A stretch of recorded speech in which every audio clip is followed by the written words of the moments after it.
Let's cultivate our motivation.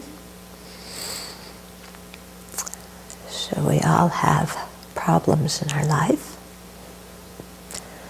That is natural. We're in cyclic existence.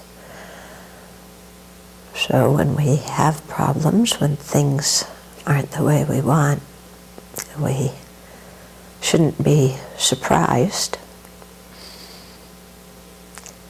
So when things are under the control of ignorance and afflictions and karma, that's the state of affairs. So sometimes our mind doesn't cooperate and do what we want it to do, and we suffer. Sometimes our body doesn't cooperate and do what we want it to do, and we suffer. Sometimes other people or the external environment or even our computers don't do what we want them to do, and we suffer. So this is all part of samsara. So to get angry, to get in a bad mood, to whine and complain is, it doesn't do much good. And, if we really understand what samsara means, we'll understand that all these difficulties are to be expected.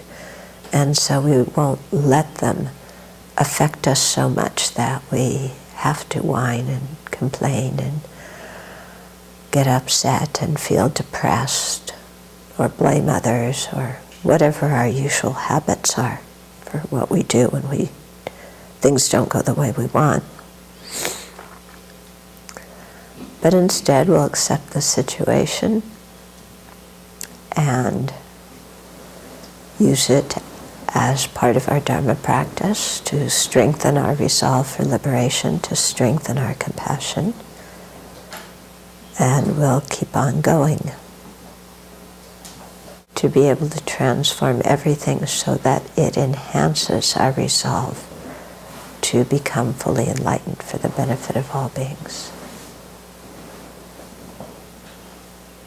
So generate that resolve right now.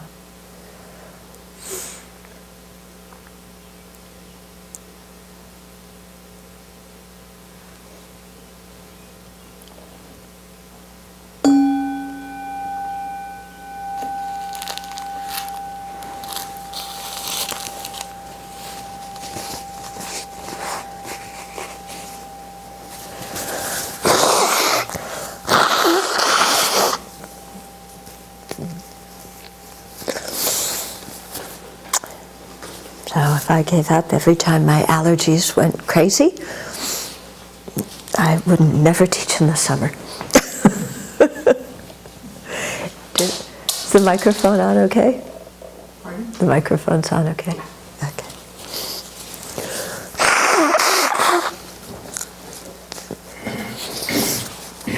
So what I was talking about, this ability to expect difficulties and to not freak out every time there's difficulties, or not freak out every time we see suffering even in others.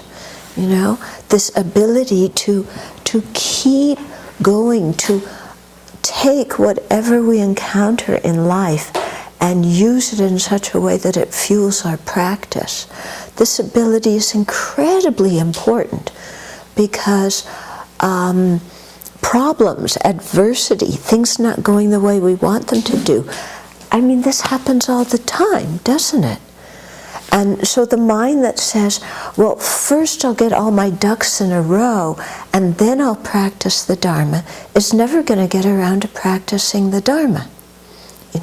Because first my health has to be exactly in good health before I practice. And then my mind has to always be in a good mood before I practice.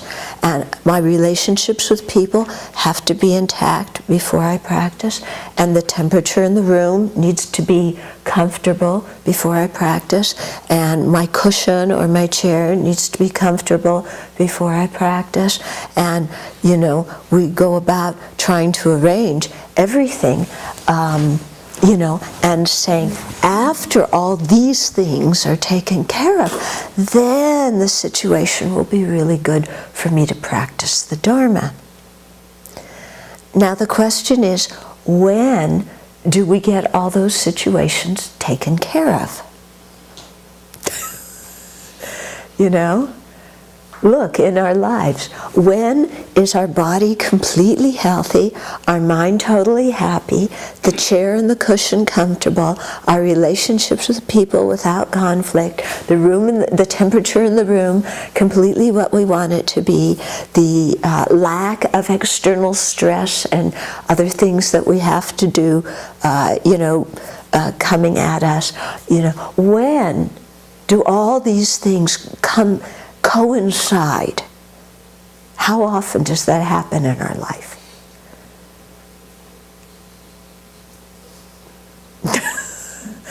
Not very often, if ever. Okay? So if we have the mind that says, you know, I got to arrange all my duckies, then we're never going to get to practice. So this is the beauty of the thought training teachings, is when we have a problem, instead of saying this problem is interfering with my practice, I can't practice because I'm in a bad mood. I can't practice because I don't feel well. I can't practice because my mind is disturbed because I had a quarrel with somebody. I can't practice because it's too cold or it's too hot.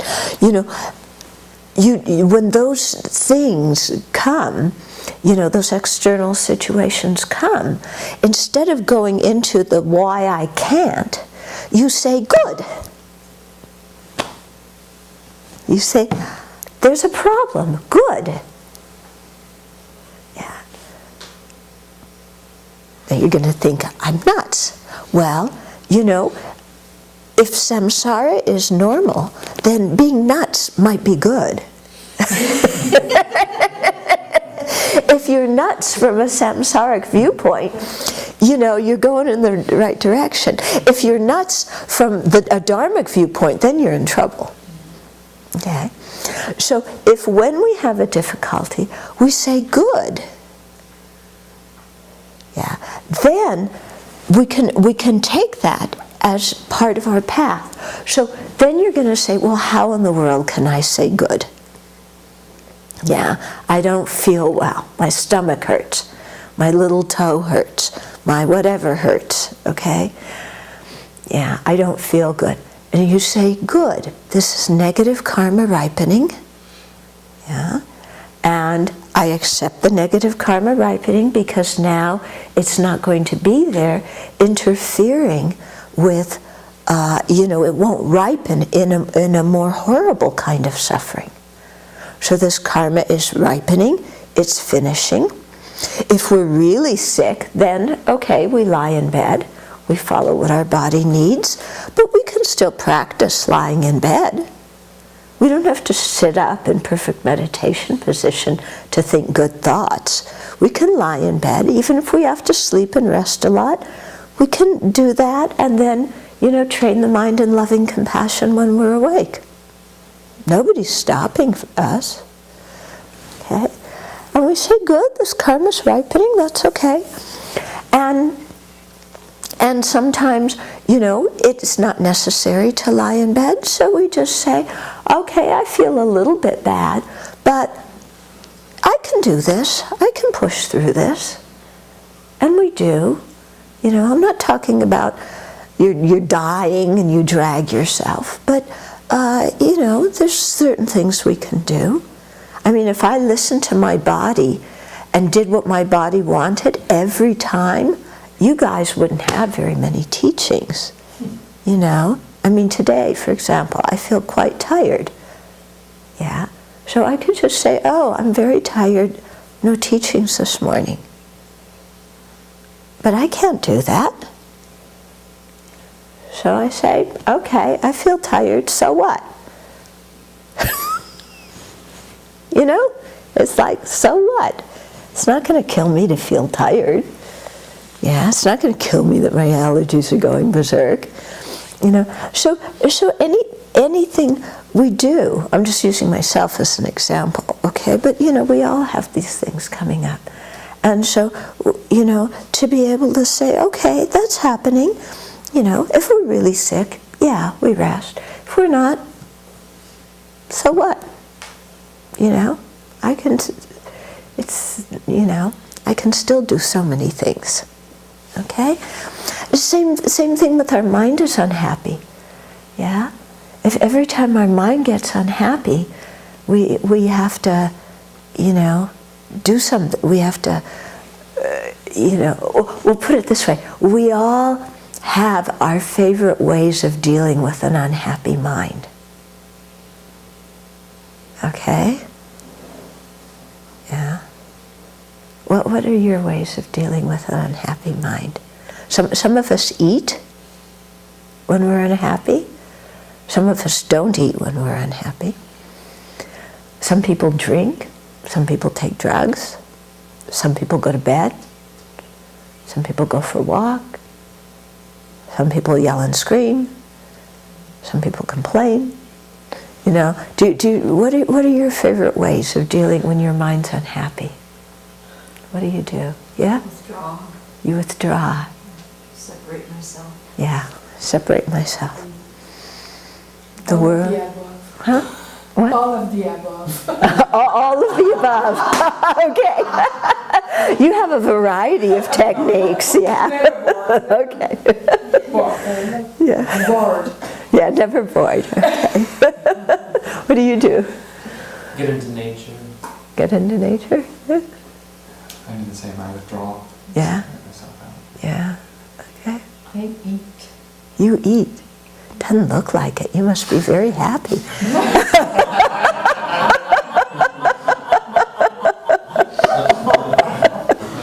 What do you do? Zopa?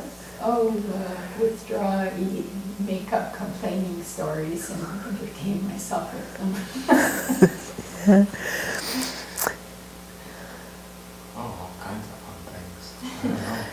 Variety. It all depends on the day, I guess. Yeah. Often withdraw, often make up stories, or eat. Anything at all. Basically. Yeah. That I can indulge in. I will. Yeah. To get away from my own life. Yeah, to get away from our own mind. I mean, it could include watching TV, you know, reading novels. Yeah. What do you do? Oh, let's see. I complain. I withdraw. I set an energy field around me that you can probably feel from about 30 feet away that says, leave me alone. Did everybody felt that? And then I also just disappear. Yeah. And you disappear. I'll go walking and take off. Mm-hmm. I have a variety of things. I'll clamp down, withdraw. I think I'm breaking the habit of trying to complain to somebody, but it does go in my head. And if I'm wise, I will take a walk. But that usually doesn't come until further down the walk. Line, yeah. Yeah. So there's good things, productive things we can do when we have, you know, when we're in a bad mood.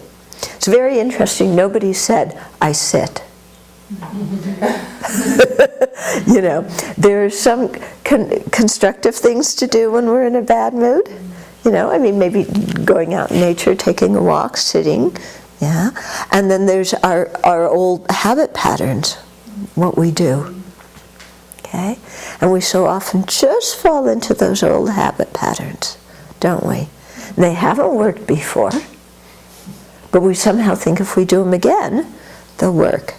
You know, the ones that are actually good, that are helpful, you know, we should do if you need to take a walk or whatever. Yeah. But the unhelpful ones, we keep doing them thinking we're going to get a different result. Yeah. Or maybe we do feel more comforted by that. I don't know.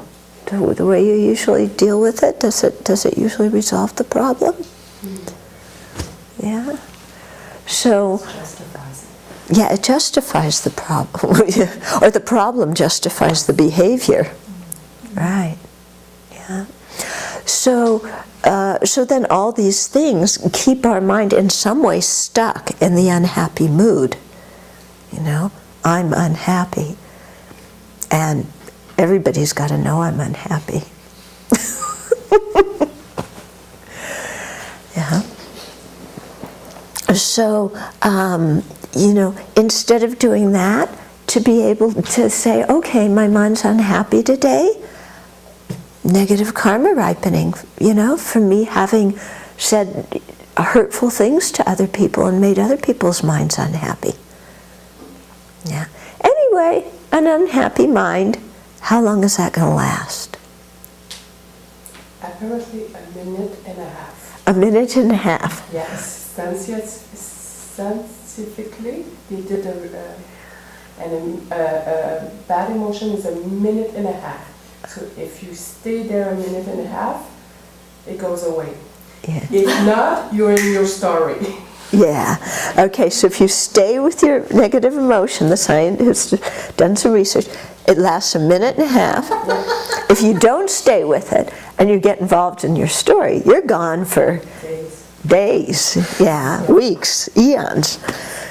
Okay, it's quite interesting, and I think this is, you know, sometimes what we do with the practice of paying bare attention to what's going on is to just stay with the feeling without going into the story. Yeah, and what's the feeling in my body? You know, and then instead of reacting to the feeling with our body, we just feel it. Or what's the feeling in my mind? You know, and we stay with that feeling instead of reacting to it. Okay, so that can be a very helpful way of dealing with these things. Or with an unhappy mind, you know, we look, and what is the story that we're creating that is making our mind unhappy, and is there any validity at all to that story? And how else could I see the situation differently? You know, oh, somebody criticized me. Oh, you know, I want to do something and I'm incapable of doing it. I'm mad at myself because I can't do what I want to do. You know, my body and mind don't cooperate. Or, you know, whatever it is. And to just be able to say, okay, you know, there's this mood, and that's okay.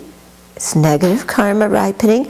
Now I can have more compassion for other people who are in bad moods. Yeah, because I know what it feels like. And this bad mood is symptomatic of samsaric suffering. So I need to get out of samsara really badly. If I need to get out of samsara badly, then what do I need to do? It's not to sit here and feel sorry for myself, and it's not to get angry. I need to practice if I really want to get out of samsara. Okay, so we use the situation to transform the mind and to thereby change the behavior so that we encourage ourselves. Okay? So the same thing sometimes when we just see so much suffering around us, or we're suffering a lot, and then the tendency is just like, I can't stand this anymore. You know, then what I do is I think of, you know, what how a bodhisattva thinks. And a bodhisattva says, yeah, there's all this suffering, but it's caused. Yeah, it's not inherently existent suffering. It's caused, it's conditioned. Something that is caused and conditioned can be changed when those causes and conditions cease. Yeah? So how can we cease the causes and conditions for the suffering? Either the external ones, but especially the internal ones. How do we cease the ignorance and afflictions that create the karma that's the cause of the suffering? Okay, so instead of like, there's so much suffering around, it's like, okay, got to do purification practice. Yeah? Got to do compassion practice. Okay, so we try and take everything that we experience, including the problems and things that come right, left, and center, and change our minds so that we make these situations opportunities to practice. Okay? And one of the big things is, one of my teachers is quite stresses this, because when, and one of my friends had a very big boil on her cheek. Some of you have heard this story. She was doing retreat. She had a huge boil, and she was walking around and bumped into Rinpoche, and he said, "How are you?" "Oh, Rinpoche, I have this big boil. It's so painful." And he said, "Great, very good," which was not what she wanted to hear. But what it was this, he was saying, you're purifying your negative karma. You should be delighted. Yeah, don't be miserable. And so this teacher in particular, whenever you're getting into your story, he tells you the exact opposite thing that makes you go, huh? I know a couple of people who have gone to him and talked to him about childhood abuse, and having been abused as children. And he says, go apologize to your parents. And they go, what? My therapist is telling me to be angry. Not apologize to your parents, that's if they were the abusers, but go apologize to the abuser. And he said, what? My therapist is telling me to be angry at the abuser and confront the abuser. What do you mean go apologize? And they're just like this, like horror. It was very interesting. I talked to one woman when I was in Mexico, and her son had been sexually abused by her brother. And when she went to tell Rinpoche this, he said, go apologize to your brother.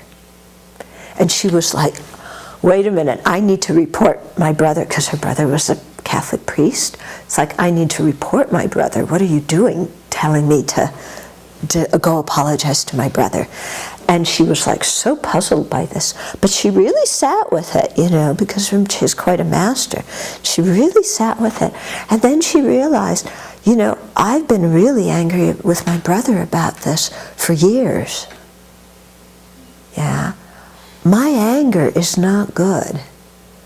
I need to apologize to him for my anger. Yeah. So it wasn't that he was saying apologize to him for, abusing her son. It isn't that. But, she said, my anger's just been all over him the last few years. And I don't want to go through my life being angry at him. And she went and she actually apologized to him for being angry with him about this. And she said they had a good conversation. He didn't apologize for abusing her son, but at least they had some conversation. Yeah. So, it's quite interesting, these things. It's like sometimes the last thing you want to do, but then you sit with it. What does it mean, apologize to the person who abused me? Well, maybe it means looking at how much anger and hatred and resentment and grudges I've been holding on to, about what's happened. And maybe, apologizing to the abuser is actually apologizing to ourselves.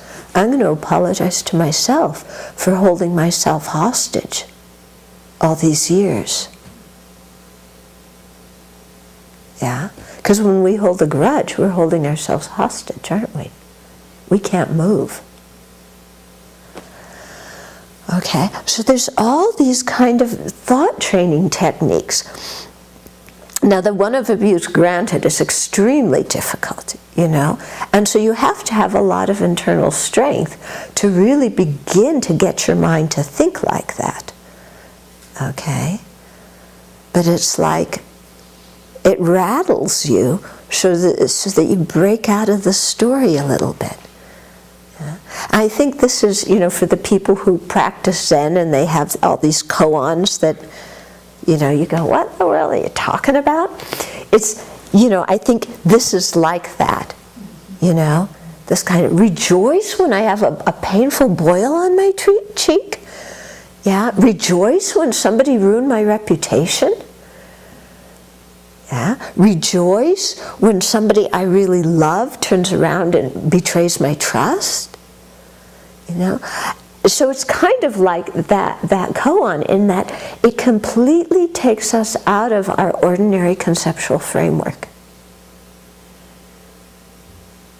Okay? How can I rejoice? I had this incident some years ago. Somebody I really trusted, very much, completely betrayed my trust and turned against me very quickly over something that, I later came to understand was his own internal suffering. But at the time, I was like, what's going on here? And I was very, very hurt about what happened. I went into retreat shortly after that. And in the retreat, when I was sitting with it, and I realized, oh yeah, this is actually very good that this happened. It's very good. I was having far too many expectations. I was really getting a little bit too complacent, a little bit too much on my high horse, and this demolished all of that. So I have to say thank you to him for that. Yeah, I have to say thank you, because, he pointed out some things to me that I needed to look at and let go of. Okay? And so once I got to that point where I did that, then I let go of the anger and I stopped being angry with him. And I stopped being hurt about it. Yeah. First I stopped being hurt, then I stopped being angry. Or I don't know what order they came in. No, I think you have to stop being hurt first before you stop being angry. Yeah. So, but these are exactly the situations that we have to work with. This is what it means to practice Dharma, to work with all these mental machinations that are going on and find ways to transform them instead of staying stuck in the middle of them. Yeah? Yeah? No, I understood another aspect to this, and I want to check it. Mm-hmm. That my abuser, in abusing me when I was a child, and I've done this meditation, and I feel so much more compassion towards him, because now I understand how he was suffering. It doesn't excuse anything that Right. later make it okay, but this incredible suffering mentally and physically that he had. But also that there's another piece to this meditation that I might have heard from you or read somewhere, that this one takes on so much negative karma. At the same time, they're helping you purify your karma from having done similar things. Otherwise, you wouldn't be experiencing it, right? This is the way karma works. So could you comment on that? And that's another way to generate compassion. And almost, it sounds, again, like a koan, but almost a gratitude towards them. And I wish that they now would be relieved from all of that. From their suffering, right? Yeah. Okay, so the situation is that you've been working with this and you've been able to come to see the incredible physical, mental suffering of the person who abused you as a child and have some compassion for that person, seeing that it didn't have anything to do with you, it had everything to do with that person's own uncontrolled mind and confusion. So it doesn't mean you're a bad person, it doesn't mean you caused it or made him do it or anything like that, okay? But also in doing this meditation, what you come to see is that in abusing you, this person also created a lot of negative karma Okay? And at the same time, they helped you purify whatever negative karma you did in the past that brought on this childhood abuse. And at the same time, they're accumulating so much negative karma to experience suffering in a future life, or in according to where they're going to be born, or what they'll experience even if they're human beings. And that when you think of that, the negative karma that they're creating and the suffering they're going to have in the future for it, then you really feel a lot of compassion. Yeah, because you can really see at that moment that this person was so unhappy and tangled up in their own mind that they would abuse a child. And by doing that, they're just creating more of that same suffering and confusion and negative karma. And wouldn't it be wonderful if they were free of all of that? Yeah, because they're just a sentient being who wants to be happy and not suffer. They're not an evil sentient being. Yeah, no sentient being is inherently evil. Yeah. Shantideva talks about that in Guide to a Bodhisattva's Way of Life. He suggests that, of looking at the situation and saying, wait a minute, somebody's beating me. My karma's getting purified, but they're the ones who are creating suffering, the cause of suffering. Yeah. And so not being angry at the other person and then going a step further and having compassion for them. But you can really see how all these methods of thinking are the exact opposite of our ordinary mind, and how much energy it takes us to get out of our ordinary mind. And our ordinary mind is just conception. Yeah, we think, we're very confused. We don't understand what conception means. Okay? So if somebody hurts us and we think they hurt me deliberately, we think that is an objective reality out there, unassailable, because it's objective truth. We don't see that as a conception in our own mind. We see it as a direct perception of reality. But it's not a direct perception of reality. The direct perception is our eye consciousness is seeing colors and shape. Our ear consciousness is hearing sounds. Our olfactory consciousness having taste, smells. And the gustatory consciousness tasting taste. The tactile consciousness is knowing, sensations, bodily sensations. But the meaning of all of those things, that is mental conception. But we don't see it as mental conception. We think that all that meaning exists out there. And that's why it's so hard for us to get out of our stories and interpretations, because we're so convinced they're real. So this happens, on the level of, somebody hurt me deliberately, therefore the only way I can respond is by being angry, to, my stomach hurts today and the only way I can respond is by, crawling into bed and, holding my stomach and taking 5 dozen pills and, whatever it is. And that's all conceptual process. Yeah. It's all just habit, conceptual process. And instead just looking at it and how else could I see this? If I have a different framework, if I use the framework that the Buddha taught, talking about multiple lifetimes, talking about karma, talking about the renunciation, the importance of renunciation, the importance of compassion. If I really used all those teachings to understand my life, my way of looking at my life would be very, very different. And thus my way of reacting to my experiences in life are very different. And that's why you get Lama Yeshe putting his palms together saying, I have to thank Mao Zedong for making me a refugee.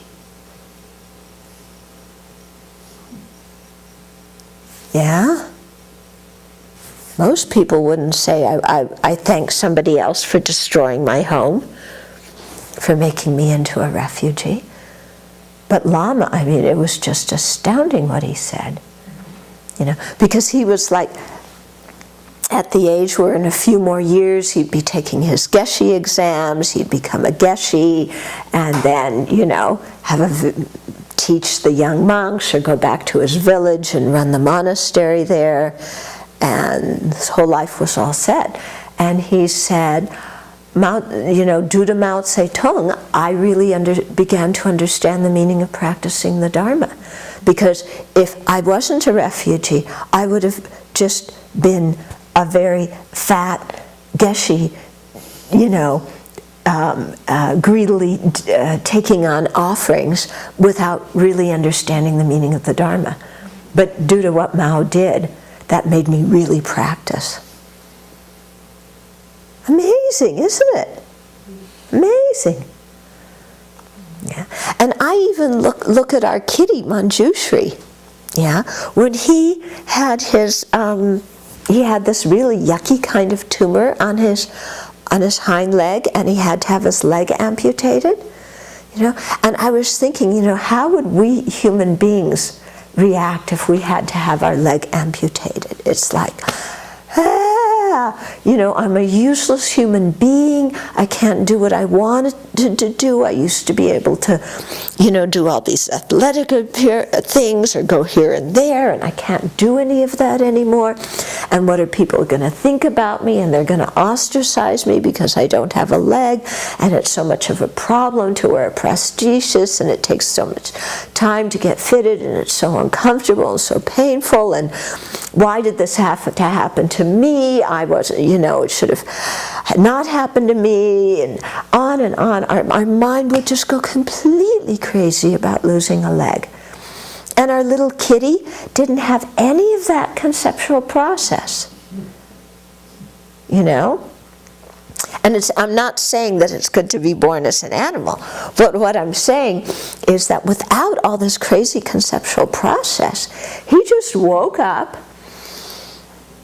Okay, my body isn't the way it used to be, but I got to get somewhere, so I get somewhere. And he's, from the beginning was walking with 3 paws and managed quite okay. Yeah? And so it made a big impression on me, just the way our conceptual mind works and interprets something and creates stories and stays so stuck. And I mean, this is really the beauty of the Dharma practice, is to look at those things from a totally different way. Yeah? Yeah? And this, I think, is actually the meaning of having a Dharma friend. Yeah? Is our Dharma friend reminds us of how to look at things in a different way. But we have to be receptive to hearing that, otherwise we just get mad at our Dharma friend. Yeah. So Rinpoche could tell this nun, it's good that you have the boil, because he knew that she held him in that regard and she would listen. Yeah. I'm sure if I said that to her, she'd get really angry and say, but you don't understand how much this hurts. Yeah. But what we want to do is try and make our mind open, receptive, no matter who gives us the feedback. In other words, if what somebody says is useful, use it. Yeah. But so often we judge things according to whose mouth it comes out of. Yeah, without thinking of the content and if what they said is useful to us or not.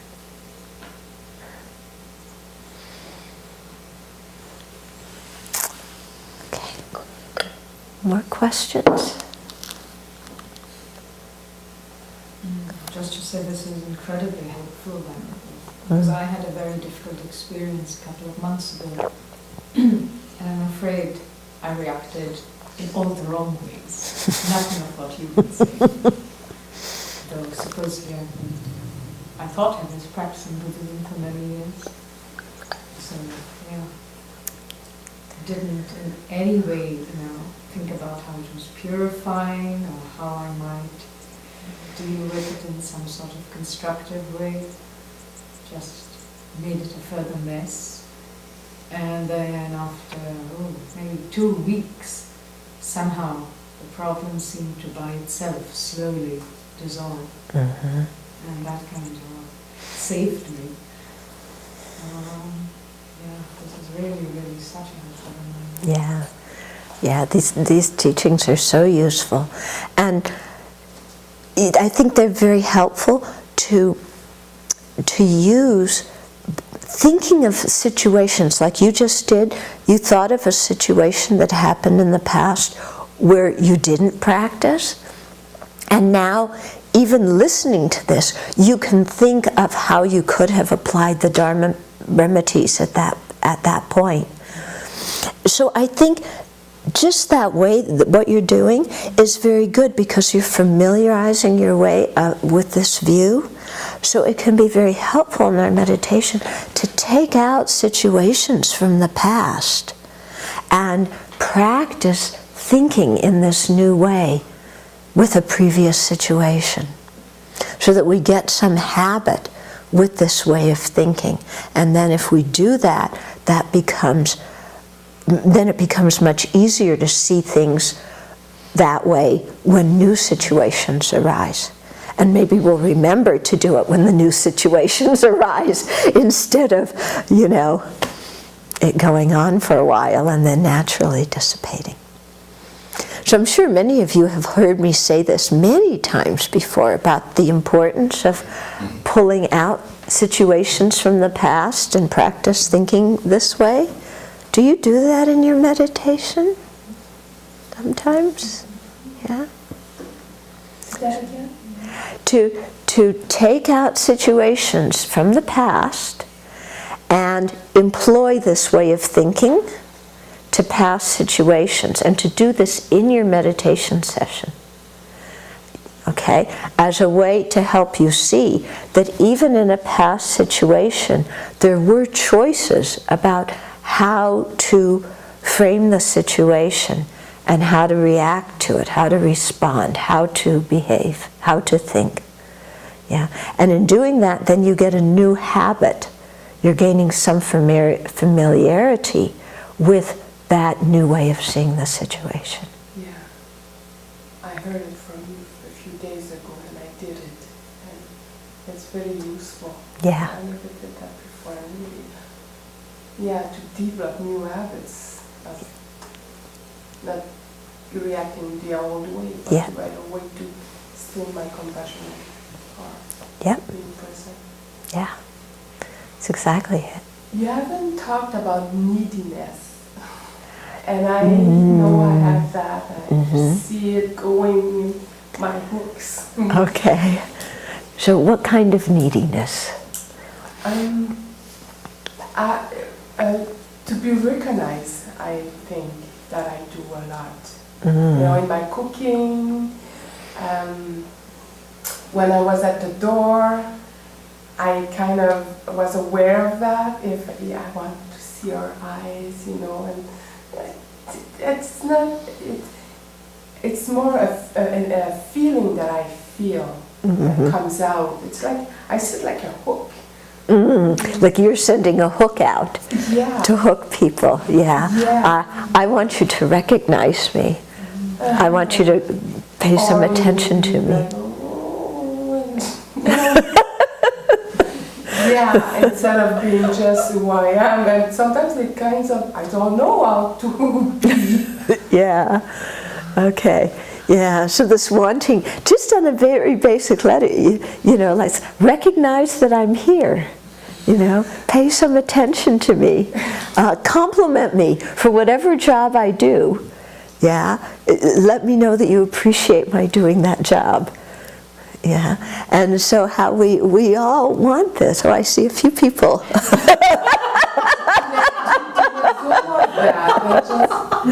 Yeah. self-centeredness that is in action? Is the self-centeredness? Oh yeah, I mean that's quite self-centered, isn't it? Yeah. This is the self-centered mind, exactly, right there. You know, it's like, I exist. I did this. You know, or it's just, you know. And what I do when that happens is I kind of tease myself and I make fun of myself. It's like, I open the door, the world should stop and acknowledge that I opened the door. You know? I'll tease myself, I'll do this kind of thing, you know, and to just see how completely ridiculous my way of thinking is. Yeah? It's like, I'm here, there's hundreds and thousands of other people, but His Holiness should look at me. You know? Or, yeah, I mean, just simple things. You know, I wiped off the counter. Somebody should thank me, you know. I'm benefiting sentient beings. Yeah. So this mind that always wants thank yous. And it's, Shantideva, he talks about, there's one verse in Bodhicharyavatara, when he's talking about, you know, we already took the Bodhisattva vow voluntarily. Voluntarily. Nobody, you know, forced us to. We voluntarily took the Bodhisattva vow to be of benefit to sentient beings. So when we do something to benefit sentient beings, we're only doing what we promised to do. Why do we expect to get a trophy for it? Why do we expect it to be announced in the newspaper that we did something nice for somebody when we're only fulfilling a promise that we voluntarily took? Okay? So I find this way of thinking very effective to put that to myself, you know, in either of these two ways about, you know, well, I opened the door, I should get some recognition for this, you know, or, you know, oh, I did some kind thing for somebody, you know, they should say thank you, they should acknowledge this, they should, you know, but, you know, I'm only doing what I already told the Buddhas I would do. Yeah.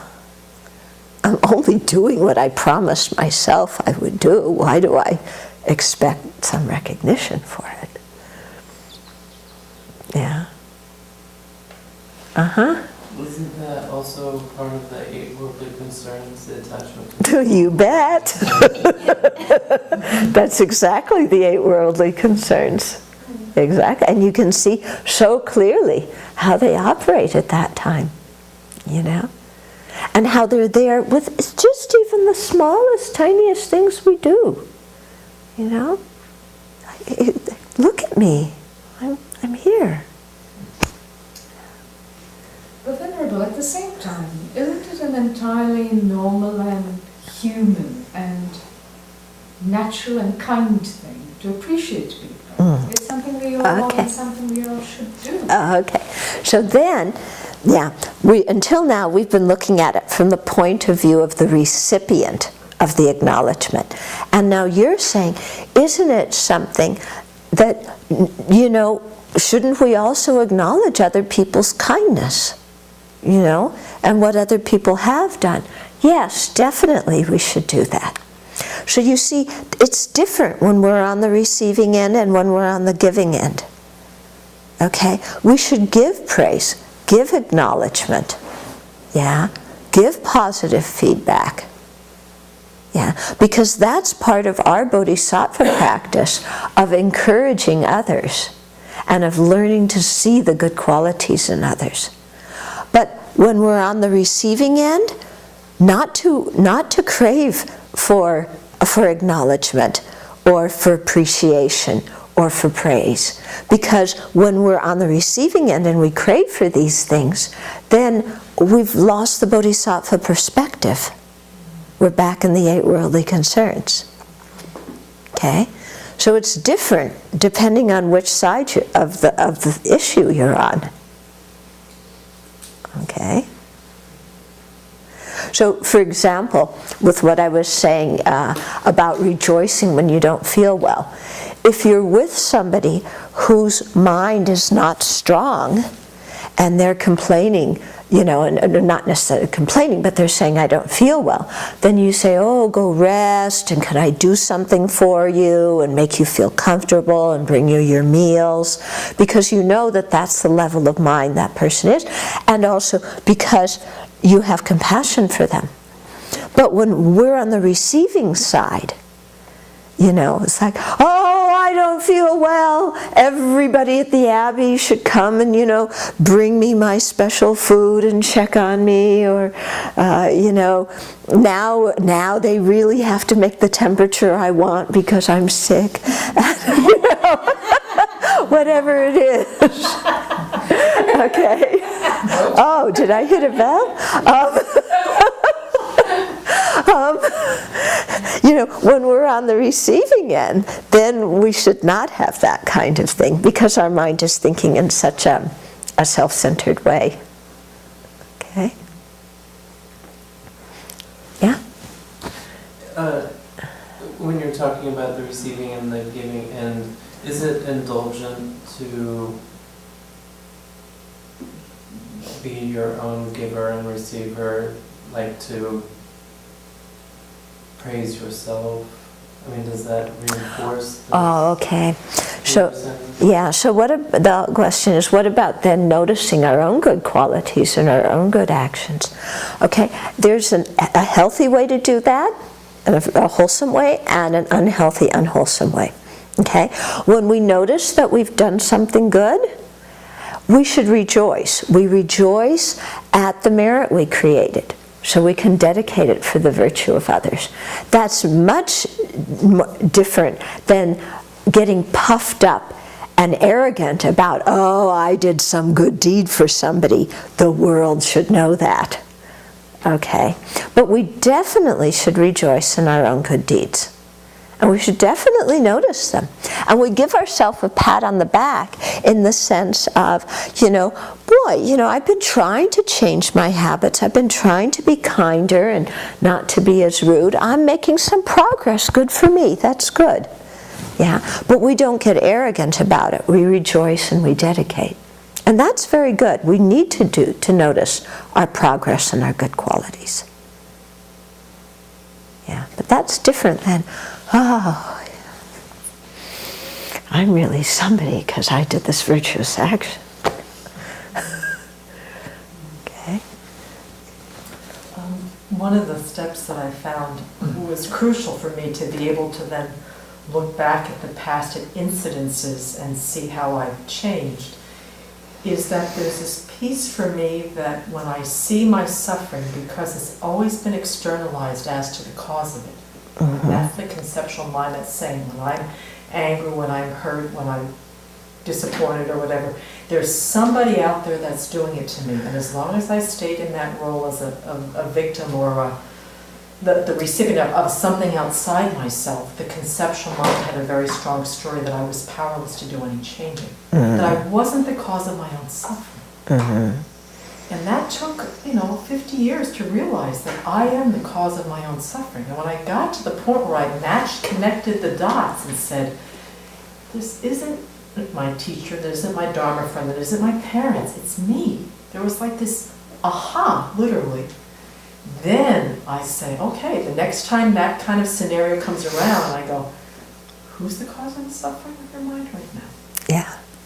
But until I took the responsibility of my own suffering off of the world Mm-hmm. and put it on the being who really is the cause of it, then I could start looking at doing it differently. Yeah.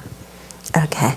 So you're saying a major step is to stop blaming external for your suffering. Okay. But to see that the suffering comes from our own self-centeredness, from our own afflictions. Okay. Yeah. So we don't blame ourselves when we suffer. We don't say, I caused my own suffering. Like you see this sometimes, you know, people say, oh, well, you get cancer because you're internalizing your anger. And then people go, oh, I caused my own cancer, you know, see, I really am a bad person. That's all rubbish way of thinking, you know. But to see, okay, my self-centered mind, my afflictions, which are different than me. We're not union oneness. They're different than me. Those are the source of my suffering. Yeah. So instead of blaming other people and making a fit, I have to do something about my afflictions, like subdue them. Well, it's that mental factor of awareness that you speak about. You know, it's not about the imposing, then the guilt, then the flagellation starts. There's this awareness that doesn't have a lot of charge about it. It's almost like looking at it from a corner of my mind that's got a little bit of a distance away from the situation. Yeah, to see, okay, it's not what they're doing, it's how I'm interpreting it. That's the difficulty. And actually, we can, I think, go back around to Rinpoche and rejoice that we're having such difficulties with our own mind, that it again is a ripening of karma, an opportunity to practice. And, you know, although it's suffering, I know when I look at my mind, when I recognize that I'm creating my own suffering, also in that is the understanding that I am the only one who can remove that suffering, and I can only do it by looking at my own mind. I can't do it by doing something externally. And so then immediately I stop chasing after, you know, well, like the question you asked at the beginning, what do we do when we're unhappy? You just stop all that because you realize, yeah, I'm unhappy, but this isn't going to help any. Yeah. And so now I just need to slow down and look at my mind and wait a minute and a half. And it'll be okay. That's it. And be happy. Yeah, yeah, yeah. To instead of indulging the old habits that don't usually work, to stop and look at our mind and apply the Dharma, and then the thing gets resolved, you know? Yeah. So Venerable, is the teaching that all suffering has to be approached in this way? Absolutely all suffering? So just absolutely, it's the Buddha saying all suffering has to be approached this way. But the rest, yeah. Yeah.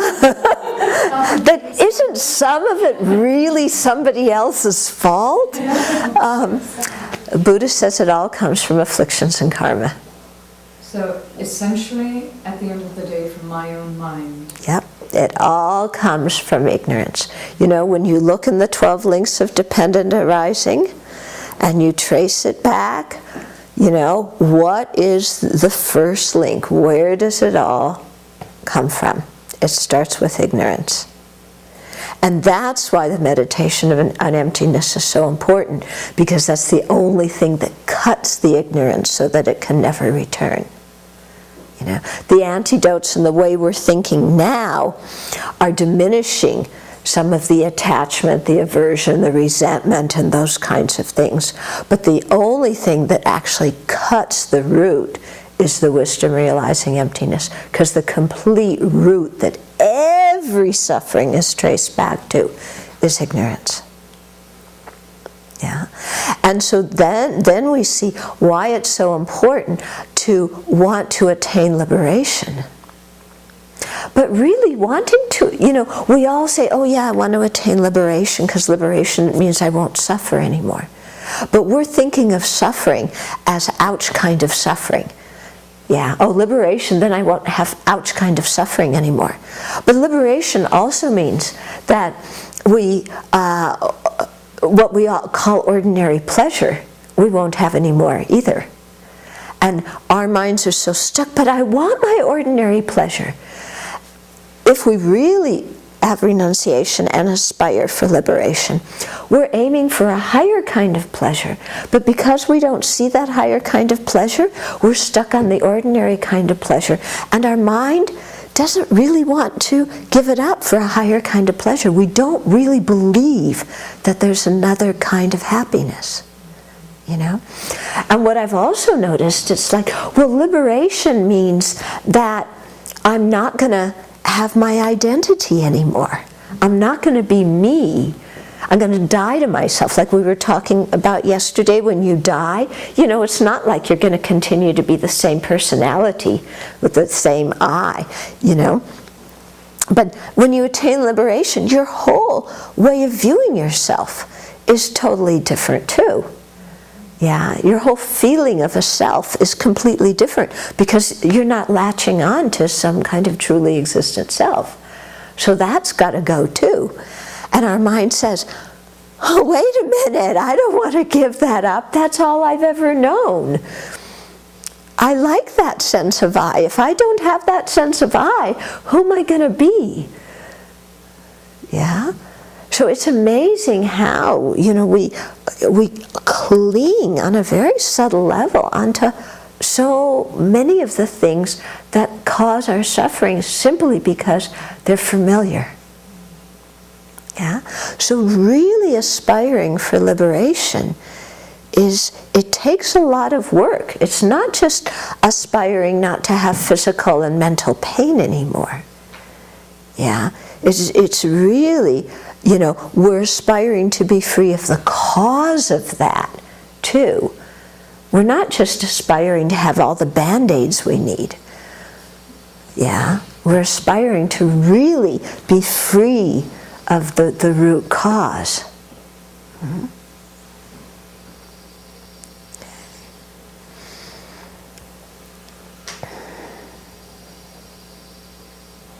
You had something?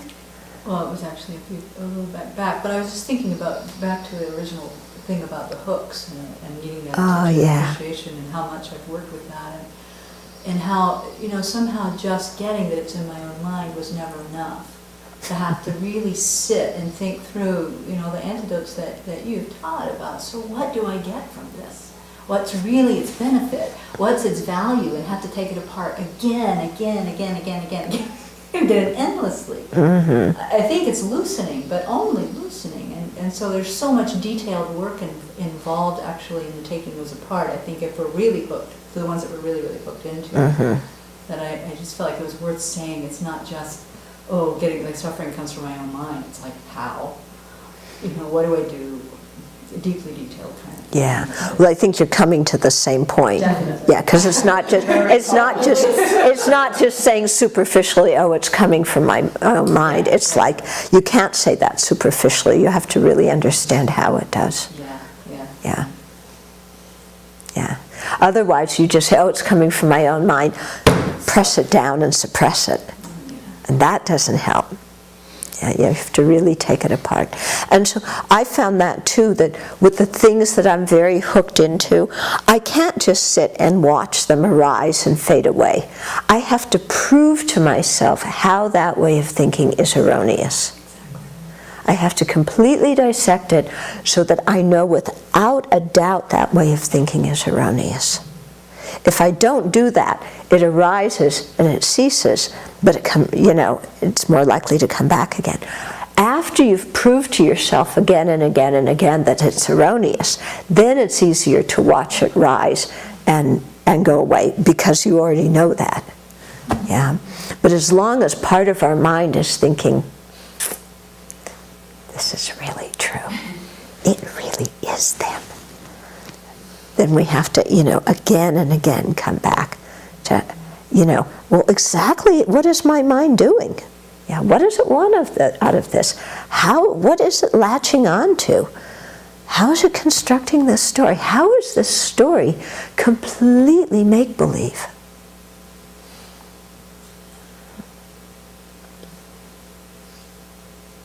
And just piggybacking on what then works so well is the meditation you gave a couple of days ago. Imagine you get it, and then what you start seeing, like I love to be special. That's this thing, and try all kinds of ways to be special. And then if you get special, just sit and look at that. What comes with it? Yeah. It's horrible. Yeah. Very swiftly a nightmare because you have to keep being special, and then people are jealous of you, And it just, all this comes, and you go, wow, I don't want that at all. Yeah. But you really, I really have to do this over and over, because I find myself, I try for it again. Mm-hmm. It's like, okay, you want that? Yeah. You really want that? Yeah. You want everything that comes with it? Right. Yeah. So, yeah, so this whole thing, I want to be special, and if you're special, what comes with it? Yeah, a lot of pressure. And then, other people's expectations that you be a certain way, then you have to do their dance so that you can be special to them. And jealousy comes. And other people are jealous of you, for sure. I had a very good experience with this some years ago. I had, it was a teaching in Arizona where His Holiness was teaching, and they had some talks by other people, so I was asked to give a talk. So I gave that talk, and for some reason it was very funny when I gave it, so people paid attention. They liked it. So the next day, and I always, it's like, I want a good reputation, Notice me, I want a good reputation, I want some praise. Yeah. So this is something I get stuck on. So then the next day, it was break time in His Holiness teachings. I had to go to the bathroom. It was so hard to get to the bathroom because all these people were stopping me on the way. Oh, I really liked your talk.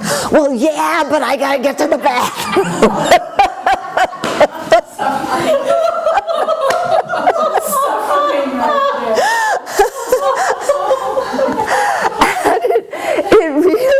It was like, oh, this is the disadvantage of having a good reputation. Do you really want it? You can't go pee in peace, Because, you have to stop and talk to them. Oh, thank you very much. I'm glad it was helpful. Dash off, but they're going to think I'm rude if I, So. I think the president has this kind of problem. Oh, yeah. You must have an aide who kind of says, oh, Yeah. we have an important engagement. Yeah. Ron was talking about it in one of his talks, and then he said he actually got to the bathroom in Australia or Singapore, and they have attendants in the bathroom, and the attendant recognized it. And was like, can I ask you some dialogue? Yeah.